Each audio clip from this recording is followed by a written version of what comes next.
Hello, hello, hello. Welcome to Grandma's Wealth Wisdom, where we help you break through to a smart, stable financial future using the tried and true wisdom of Grandma's generation, time tested, stood the test of time. If you're catching the replay, a big special welcome to you.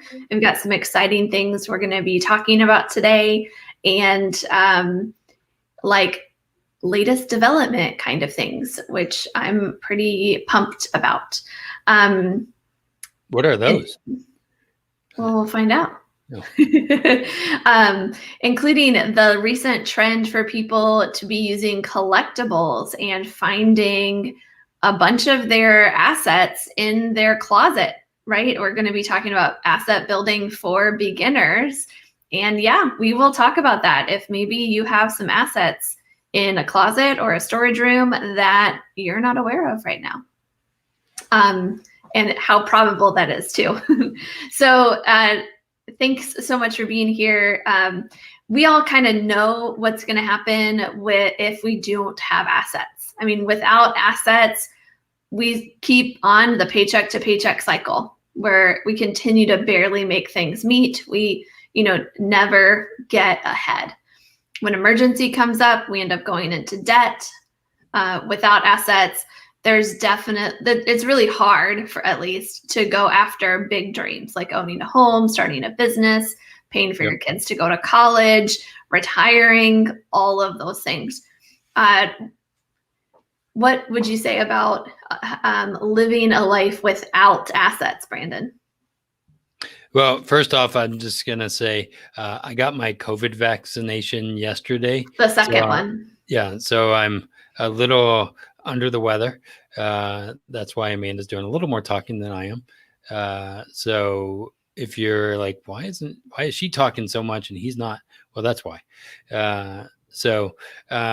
Your question was assets and not having them. Is that? Yeah. So I feel like, man, for me growing up, I grew up in a single parent home. We did not have assets as far as stuff goes. And I think that made it really, difficult getting through the stuff. Getting through challenges. Yeah. As a single parent home, it was just difficult. Yeah. So, Yeah. So if you've ever, like us, experienced life without assets, you know this too well. Probably don't want to experience that. So let's start looking at how do we build assets, especially when you're first starting out. And the goal being, to have some wealth, or at least to just have a more stable life, to have life get better and better as your assets grow. And it's not necessarily about like becoming the richest people in the world, right? But at least having some more of that stability. That's often why people say, okay, I'm ready to start building assets, seeing them accumulate and be there for me. Because they do bring a lot of stability. And after that stability, they can bring like some fun things, like some enjoyable experiences, some things that build our confidence or like make us better human beings, right? We can use them in certain ways to improve our experience of life. Yeah. Brings about peace of mind. Yeah. Yeah. Peace of mind. And then after the peace of mind, it gives you the confidence to go after what you really want and what is really going to help you be a good person and grow in the ways you want to and stuff like that. And I think we all kind of know the sooner we get started with building assets, the longer those assets have to grow, to mature, to, build a stronger and stronger stability, give us the ability to do more and more of what we want or would love to do. But it's really hard to get started, with building those assets, especially because when you're just starting to build assets, as often when you don't have a lot of extra money, you might even have a lot of debt still, and you're just getting started. It might feel impossible that you'll ever be able to actually build some assets. But we wanted to make this video so that it's not impossible. And we know because we've done it, we've seen other people do it, and we want to share with you a little bit of our story and some building blocks of building assets. We have an almost 3-year-old. He'll be at 3 years old in 2 weeks from now. And building blocks, Legos, the big chunky ones, right, that toddlers use. Those are the kinds of things we're thinking about for asset building for beginners. So this video is going to be for people that are like, I need the toddler big Legos, right? But there could be, if you're further along, I hope that you'll see some of the getting back to the basics that could revolutionize how you look at what you're building and help you actually use it to create more stability than less, and create assets that will actually be there for you when you want or need them. Yeah, and I think that sometimes we look at assets and we think about college, right?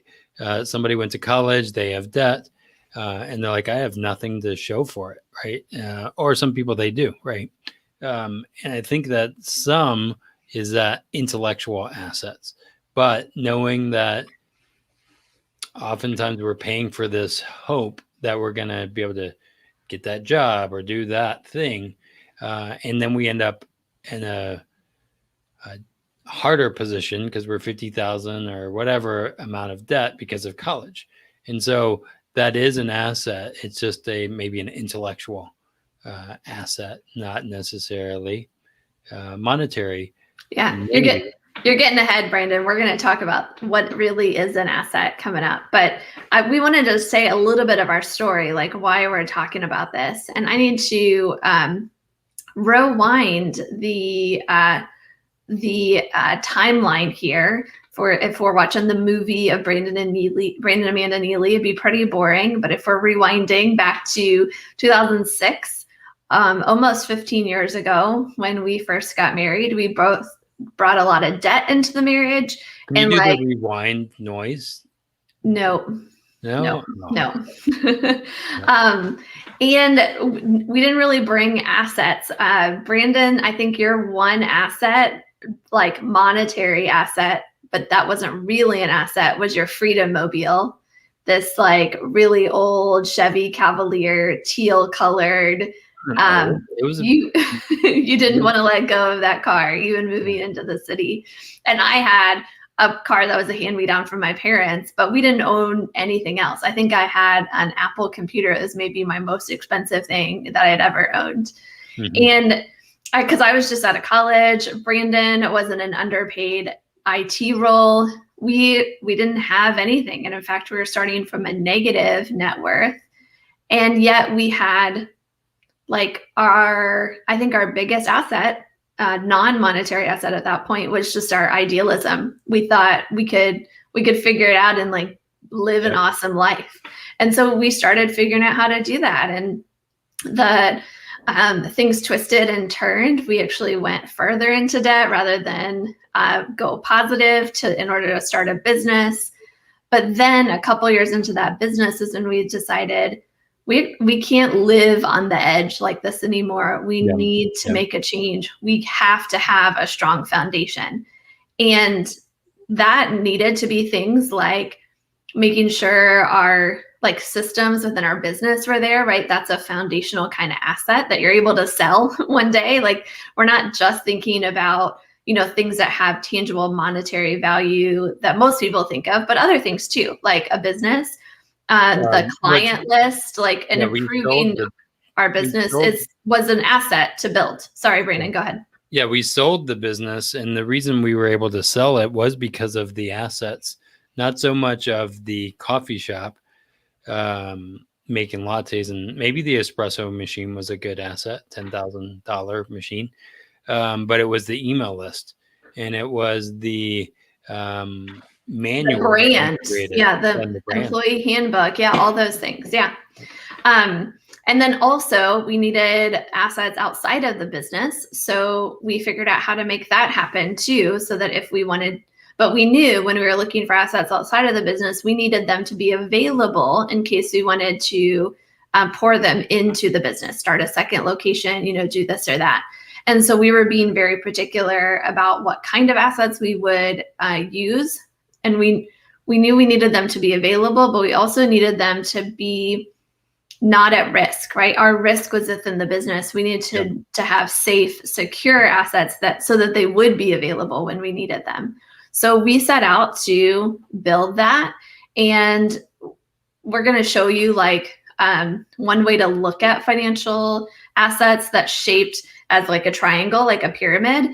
And we started at the bottom of that pyramid, right? And we've been really glad that we did that, because now we're starting to look at how do we go up, to other levels of the pyramid. And but we have that strong foundation now.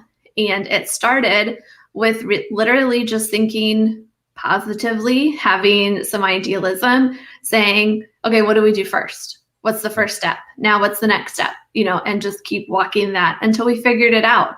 And there were a bunch of little shifts along the way. Your journey will probably be a lot different than ours. But we're going to share with you a little bit of what some of those things look like in terms of what we see most people when they're ready. They're saying, okay, I know I need to build assets. I'm ready to take some steps in that regard. Even if it's difficult to take those steps, I'm ready. What do I do? That's what we want to share with you next. But before I go there, Brandon, do you have anything to add to our story? Well, first I want to say, if you're watching on the live, put in the comments, like say, hey, I'm here, or ask any questions or anything. We want to create this as an interactive time with you guys. And so we thought doing this every Friday would be really fun to do. Almost every Friday. So join in, build in the conversation. If there's something you want us to talk about, put that in the comments too. So, and don't forget to hit the subscribe and like and all that fun stuff. So you have a chart. Yeah, we're gonna get to the chart. Yeah, okay. But first, so this is our initial thing, is that in order to build assets, you first have to know what they are. Yeah. And we've got that triangle that I'm going to show you and what that looks like here in a minute. But first I want to look at even just the word asset. I found this really fascinating when I went to look at where does that word come from? What's its history? So it's the Latin word ad satis. I don't even know if I'm saying that right, but it's ADSATIS, two different words. And it means like to enough. And then there's a French word, azez, A-S-E-Z, that also means enough. And that's where we get the word assets. And this is one of the things I think is really awesome about thinking about assets by looking at the word, like, and where it comes from, is that really you're building enough assets, right? I don't know how many of us want to be the richest people in the world, but we also don't want to be the poorest people in the world, right? So there's this, like, a lot of people never get satisfied with the amount of money they have or with the amount of income they're bringing in each year or that kind of thing. But to think of it like, I'm building until I have enough that I won't run out of money before I run out of life, enough that my children and grandchildren can have a better life than I lived, but not too much that they get spoiled, or whatever. Enough that I feel safe and able to do the things that I want or need to do to live a fulfilled life. That's when we talk about asset building and how much assets do you want to have, like how much should their value be? That's going to be unique for each person. Yeah. But also a lot of people underestimate how much is going to be enough, right? So the average 65-year-old I've read is going to need $250,000 just to cover medical costs for the rest of their lives. Wow. The co-pays, the co-insurance, the things that aren't covered by Medicare or a Medicare Advantage plan, all the things, right? So if they only have 250,000 in a 401k, they haven't built enough assets, right? Like they're, but it's not like they might need $1 billion, right? That might be more than enough for the average American. So in terms of like when you're looking for how much is enough, how much assets do you want to build? That might be the kind of line of thinking you want to go into.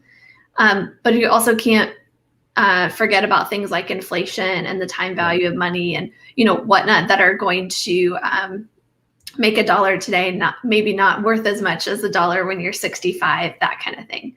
But I love this idea of approaching asset building from building enough assets, not just building assets for assets' sake, but knowing why you're building them, what they're for, the purpose they have, to give you like what is enough there. Well, you have to ask yourself the question of, again, what is enough? What is that amount that we want or you want in retirement or in the latter years of life? And I when we talk to clients, too many of them don't ask that question. And they don't ask it early enough. Yeah. So asking that question is going to then help you to figure out, okay, if I have a amount or a good idea of what it is, you'll be able to build a strategy or plan more likely to get there. If you don't know where you're going and you don't have a number in mind, you're not going to get there. Yeah. Or you might by happenstance, but a lot of times having that number and knowing yourself, and that means some reflection, is really important. Yep. So then if you then want to go like, okay, sure, enough assets, got that, but what is an asset still? Like you told me it's enough, but enough of what? And enough can be 30,000 for some person and 100,000 for another. It all depends. Right. But so when I looked up asset in the dictionary, it said that an asset is a useful or valuable thing, person, or quality. So an asset could be like quick reflexes. That's an asset for somebody maybe who's an athlete, right?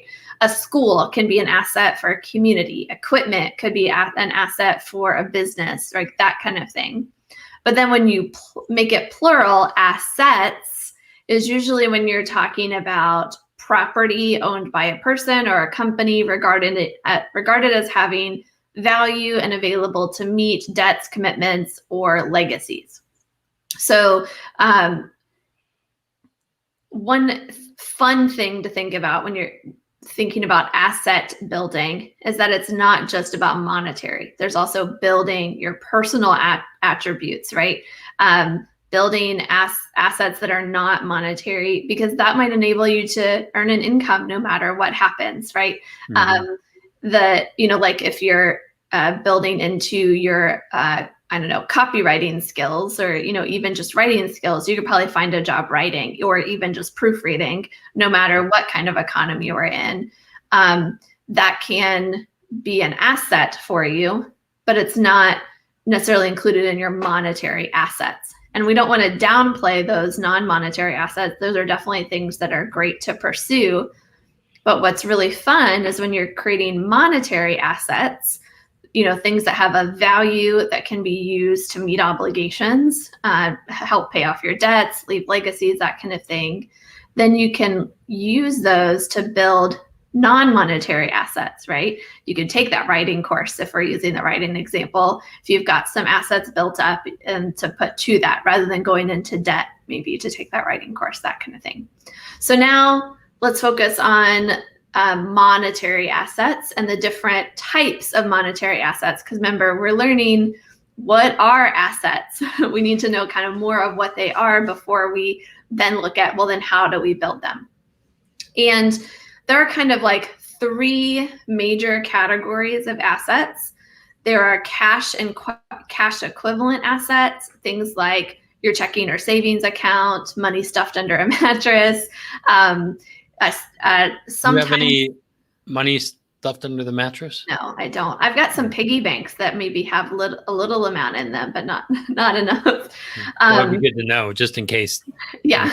So there's cash or cash equivalent, something that's safe. Usually you can turn it into cash, pretty quickly. And then there's invested assets that are separate. Those are things that maybe there's a little risk associated with them, or they're set aside for a certain amount of time before you can access them. And they're supposed to grow in that time. So a CD could be there. Of course, stocks, bonds, mutual funds, those kind of things are invested assets. And then there's also what are called personal use assets. These are things like a home, a car, a boat, things that could be sold and have some value to them, but they're personal use. They're for your personal enjoyment. And I think it's in one of the Robert Kiyosaki books, but it could be other places too, where he asks this question, are these really assets or are they more liabilities? Because you think about it, your home, you've got to pay your mortgage, you got to pay your homeowner's insurance, property taxes, you've got to maintain and maybe do some improvements to your home over time. Same with a car, you got to put fuel into it, pay for car insurance, do oil changes regularly. If you have a boat, I've heard those are super, super expensive. Might as well be like a home, maybe. And so they're costing you money. They could appreciate over time. You don't really know, right? And often something like a car depreciates instead of appreciates, unless it's like a classic, model kind of thing. But if they're for personal use, they're called personal use assets. And some people would actually put them on the liabilities side of like a statement of net worth. Yeah. So that is something to remember, that like your home, you could list as an invested asset. You might see the home value grow over time, but more likely it's a personal use asset because it's costing you money every single month. Yeah. So now we've got those three basic categories: cash and cash equivalents, invested assets, and personal use assets. I want to share with you an image that a good friend of ours shared in an awesome little community that we're a part of. Make sure I get the right one here. If you want to join this community, we can send a link too. Yeah, you want to get your link and put it in the comments. Yeah, I'm going to do that right now. Awesome. Okay, you should be seeing this. So here's what he shared. Maybe I can zoom in a little bit. Maybe not. Let's see. Oh yeah, there we go. So at the, this is like a triangle or a pyramid, financial pyramid. And at the bottom, you have things that are kind of necessary that bring you lots of stability in your life. Health insurance, maybe some term life insurance, property and casualty like car and home insurance, maybe some disability, long-term care insurance, liability insurance if you own a business or have significant assets. Those are things to kind of cover the bases. And then most people look at reserves when they're really thinking about assets. And what they would actually put on a statement of net worth, right? You're not going to put your insurance policies there. Again, Robert Kiyosaki might put those in your liabilities part, right? These are costing you money every month or every year as you're paying the premiums.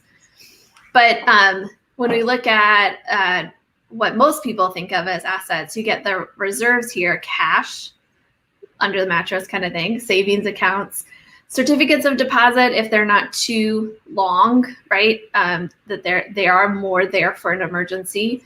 If they're like 5-year CDs, maybe not. Maybe those are come somewhere else. Checking accounts, home equity, again, maybe not put there, because you might not be able to tap into it in the case of a true emergency or opportunity. And then permanent life insurance. If you're not familiar, permanent life insurance builds a cash value that you can access when and how you want to without a lot of strings attached. So that's kind of the foundation of building a portfolio. And then on the next layer are things that produce an income. municipal bonds, government bonds, corporate bonds, bond mutual funds, money market accounts, immediate annuities, income producing real estate. And these are meant to balance and supplement everything else that you're doing on this list. And truly, some of the dividends, things like that, can turn into a passive income. Be sure to tune in next week when we drop our next episode of the Grandma's Wealth Wisdom podcast, where we talk more about building income for life, literally income you can't outlive. And then we've got growth. So then we have stocks, mutual funds, a personal business, variable annuities, and variable life insurance. These are meant to be for the long term, to be for retirement. This is where maybe you're taking some more risk than you do in these other layers of the pyramid. And then we've got high risk or speculation up here. These might be things you do purely for fun with extra money that you've maybe feel good about what's happening in these other layers, and you're like, I'm just going to put a little bit here just to have some fun, maybe get some upside, but if I lose it, I'm okay with that too. So like options, different kind of thing to do in the stock market. You're not actually purchasing stock. If you're not sure about what options are, you probably shouldn't be doing them. Oil and gas, that is speculative. You don't really know what's going to happen. It could, there could be a lot of things that go wrong. Collectibles, I'm going to come back to, but commodities and precious metals are up there too. They can be pretty volatile in terms of how much they're worth, gold and silver, that kind of thing. But collectibles, I mentioned this at the top. There seems to be like a bunch of people that are getting into like raiding their closets, looking in their storage units, their basements, finding things like old baseball cards, Pokemon cards, old Beanie Babies, and selling them on eBay or, different places, and actually like making some money off of them. And there are other people that are buying them to hold on to them for another 10, 20, 30 years, hoping that they will increase in value and they'll be able to resell them later, right? And that is totally pure speculation. No one really knows how much a Beanie Baby is going to be worth in 2051, right? And part of like a big question I have right now, because this seems to be a pretty big trend people are getting into, is thinking about collectibles, even like collecting electronic files instead of tangible things like a Beanie Baby, right? Like a picture of a Beanie Baby on a computer that's all pixels. Heard that in the news somewhere, right? Like that's a new thing. Yeah, more and more people are getting into this. And I wonder if more and more people are willing to take higher risks, they're willing to speculate more and more because they don't feel like they have enough money to go after some of these lower parts of the pyramid, right? That they have to speculate if they want to accumulate. And that just really scares me if that's true. And again, I don't know if it's true. I'm speculating that that's true. But if you are drawn to this part of the pyramid, if you're like, this is where I'm going to put all my money, right? Maybe you could put Bitcoin and cryptocurrency up here, right? Or maybe you'd put it down here. I don't know. Your choice there. It's not on the list yet. But I wonder if people are drawn to that because they kind of feel like they need a big rate of return to make up for all the time and all the money they don't have to build down here. And that kind of scares me, to be honest. Why does it scare you? Because they could also lose it all. And then the money they could have put into some of these lower ones that are more stable, right? They're not going to even have that left over. Yeah. And right? I think we're going to see a lot of that soon. Like, I mean, there are big winners.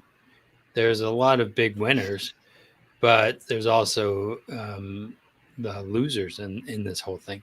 Mm-hmm. And so that's scary for me of thinking about, okay, there's going to, if there's winners, there's going to have to be losers. Yeah. Yeah. And how do I make sure that, we're always winning? Mm-hmm. And I think some is building a stable financial pyramid. And I think that oftentimes we've come at it backwards because we've thought, and Wall Street has said, it's you got to speculate to accumulate. You have to do this because that's the way the system runs. Right. And I know plenty of people that are bucking that system and saying, no, I'm going to build my pyramid starting at the bottom and then only speculate with money I'm willing to lose. Yep. And they're doing just fine, and they continue to do just fine. And that's kind of the grandma perspective, right? That's what our grandparents would have done. And that's what more and more people are turning to as well. It's just not in the news or popular as much. So if you're like, okay, I'm going to start building my own financial pyramid, right? I'm going to figure out how to, set money aside. I'm willing to have a little bit of self-discipline, go after this. Here's what I think are the first things to remember. I think that my top tips. You mentioned self-discipline. I think that's a big thing that people don't. The reason that they're going after the accumulation thing is because they weren't disciplined in the first place. Right. Yep. So here's what I think really helps too with not feeling like it's self-denial, right? Self-discipline is not self-denial. Mm-hmm. That's going to an extreme. But to make it feel like this is really good for me, the choices that I'm making now are going to make me feel better tomorrow. Or if not tomorrow, then next year. If not the next year, then, a few years after that.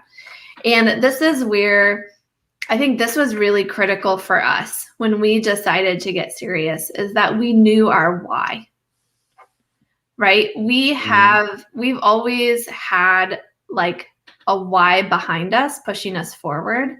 And we realized if we build some assets, then we can go after that why in a much better way. And we'll get there.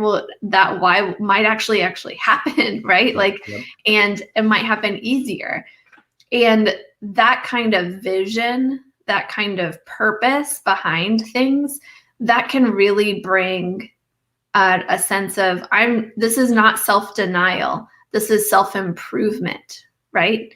This in terms of what we're doing.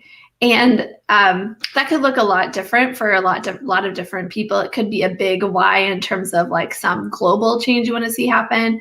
It could be a why in terms of what you want for yourself, right? It can, like, that might feel selfish, but that's okay.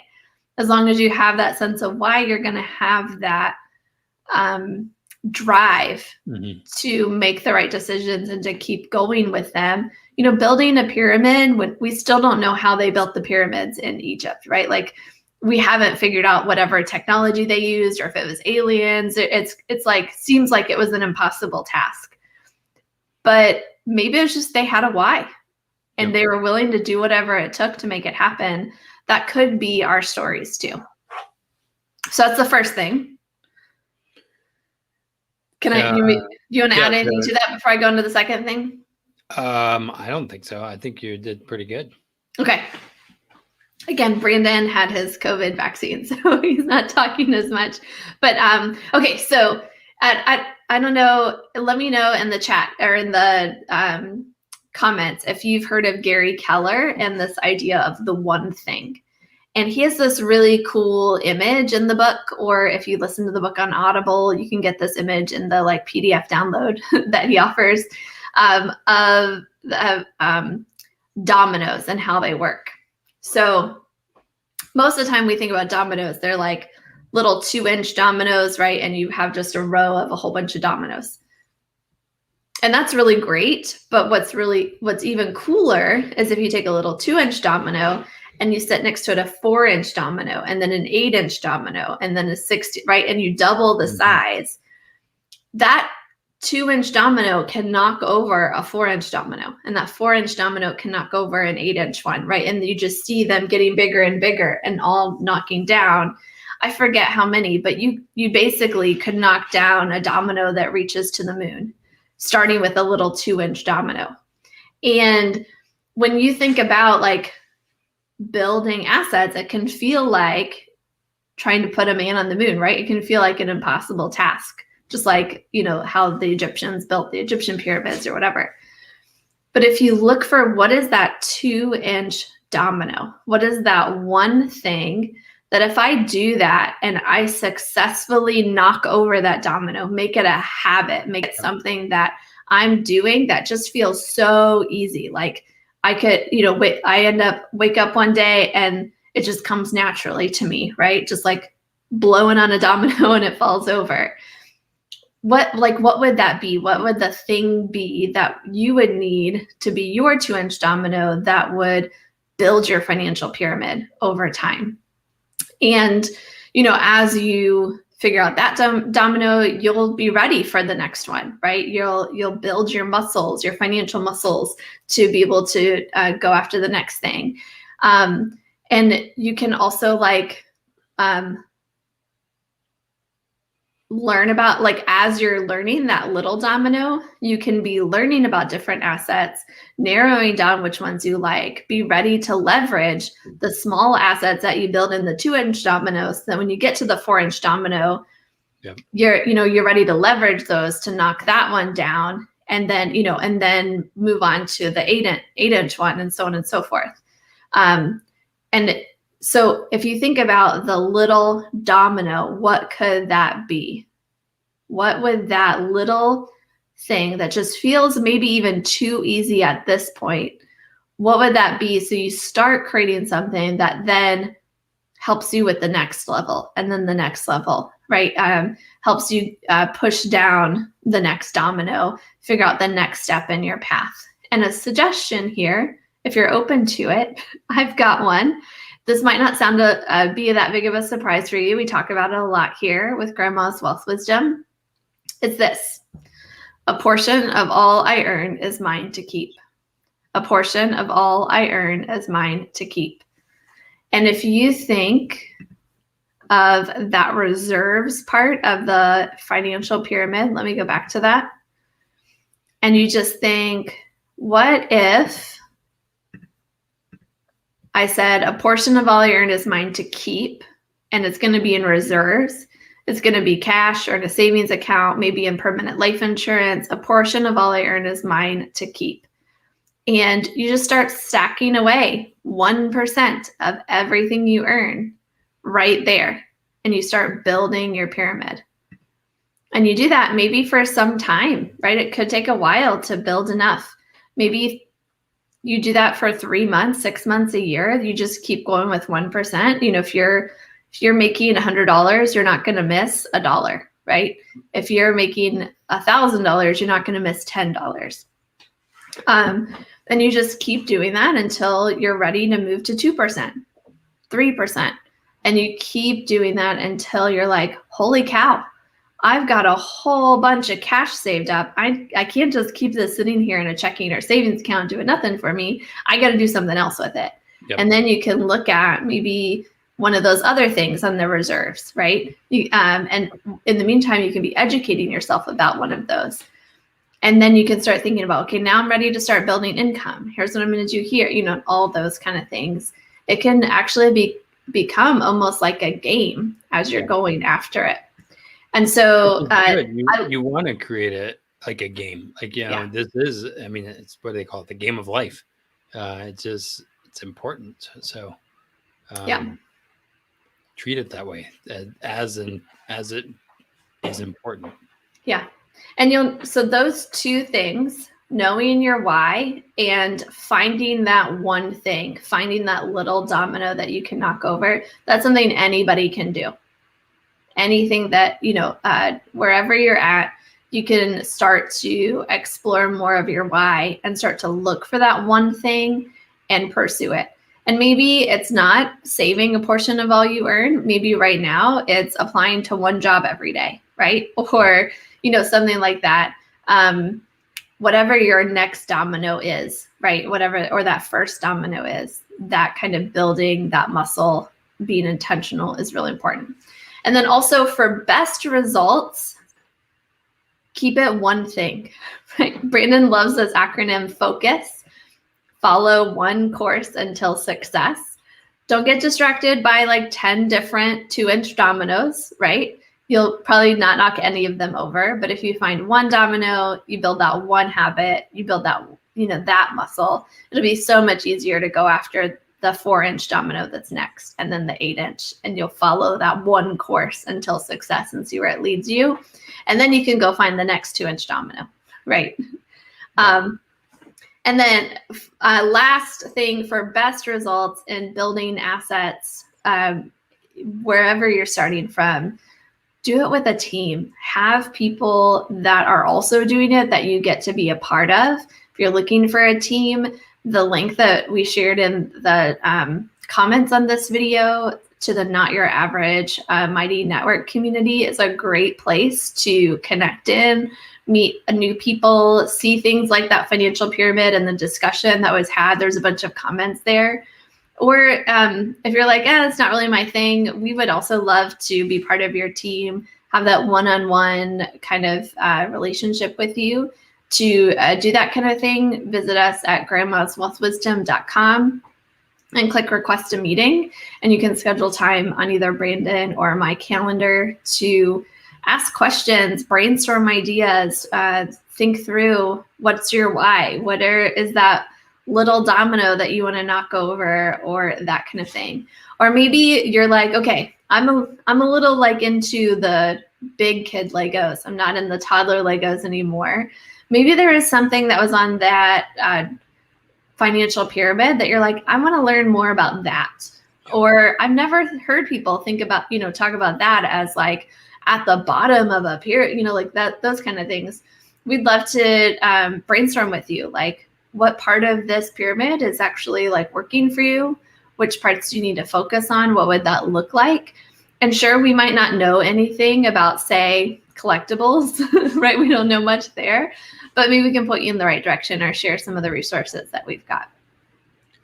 Yeah, I would say as well, like building the foundation can seem really slow, but yet building the foundation, if you look, all of a sudden, you see this house that's no movement at all. And then all of a sudden, everything's up. It's because they built the foundation. It took some time, but once you build that stable foundation, the rest is easy.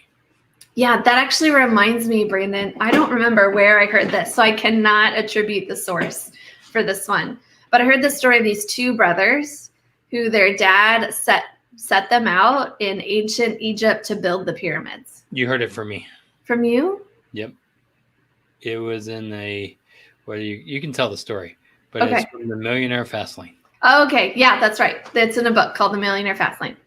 And you made me listen to one of the chapters. That's right. So the one brother goes out and just starts cutting stone, yanking and pulling it toward the site where he's going to build his pyramid. He's sweating and toiling every day, where the other brother, the second brother, is just in the woodworking place in the shade. Seems like he's got pen or papyrus and quill and seems to be just doodling all day. Like, what's he doing? And years go by, and he's just still there doodling. And the other brother is out toiling in the sun, trying to make this happen. He finally, gets the first layer of the pyramid built, and he's super excited. But then he can't figure out how to go to the next layer, right? He has no idea how to get the bricks on top of the other bricks, these huge stones, right? And then out walks the other brother, right? And he's got this weird looking contraption, and his pyramid starts going up, and it keeps going up. And guess who gets their pyramid built first? Because he took some time to plan and build something that made it easier, right? Yeah, a fast lane in the words of that book. Yeah. And it didn't look fast in the first couple of years, right? It didn't look fast until he had the plan. He knew how to get there. He knew how to see the plan all the way through, and didn't just rush out and buy the first investment he could to bring it back to money, right? Yep, exactly. Yeah. Okay, well, I think that's it for today. Please join us again next week. I think, yeah, we'll be here same time, or no, maybe an hour later, somewhere around here. Look for our, be sure, hit the subscribe button and you'll get a notification whenever we go live. So actually hit the subscribe button and then hit the bell so they get the notifications whenever we go live. And we look forward to joining you then. Awesome. We'll talk to you next week.